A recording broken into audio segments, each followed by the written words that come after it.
روانشناسا برای مدت طولانی فکر می‌کردن که آدم‌ها ترس رو یاد می‌گیرن. یعنی انسان یا یه موش آزمایشگاهی یه موجود آرومه که با یه تجربه ترسناک ترس رو یاد می‌گیره. ولی یه چیز جالبی که هست، اگه یه موش رو از قفس خودش خارج کنیم و بذاریم توی یه قفس جدید که می‌خوایم توش بهش یاد بدیم که مثلا یه نور همراه با یه شوک میاد و باید ازش بترسه که یه آزمایش روانشناختی رایجه، چیز جالبی که هست اینه که اول باید بذاریم اون موش آروم بشه تا به حالت نرمالش برگرده. وقتی موش رو از یه قفسی در میاریم و توی قفس جدید میذاریم، چیکار میکنه؟ میره یه گوشه و شروع میکنه به لرزیدن. چرا؟ خب یه موشه دیگه، درسته؟ ممکنه یه چیزی بیاد بخورتش، پس طبیعیه که توی موقعیت جدید یکم عصبی بشه. موشا از موقعیت‌های جدید خوششون نمیاد، از نور شدید هم خوششون نمیاد. اگه توی محیط جدید که روشنه بذاریمشون، فوراً فرار میشن یه گوشه و قایم میشن، چون فکر میکنن شاید یه گربه‌ای بیاد پیداشون کنه. موش‌ها اونقدر از گربه‌ها میترسن که حتی لازم نیست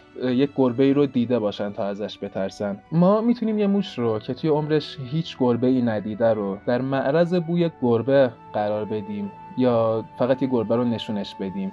میدونی موش چی کار میکنه؟ میره توی لونش و تا 24 ساعت جیغ میکشه. حالا تصور کنید که چقدر باید ترسیده باشیم که بخوایم 24 ساعت جیغ بکشیم، مخصوصا وقتی بدونیم که یه موش حدوداً 1 سال عمر میکنه و این برای یه انسان معادله این میشه که 3 ماه مدام جیغ بزنه. خب این موش میره توی لونش و جیغ میزنه و بقیه موشایی که صدای جیغش رو میشنون همه خشکشون میزنه و همه همینطوری میمونن تا آروم بشن. بعد اولین کاری که میکنن اینه که برمیگردن به همون جایی که گربه رو دیدن و شروع میکنن به نقشه برداری از اونجا.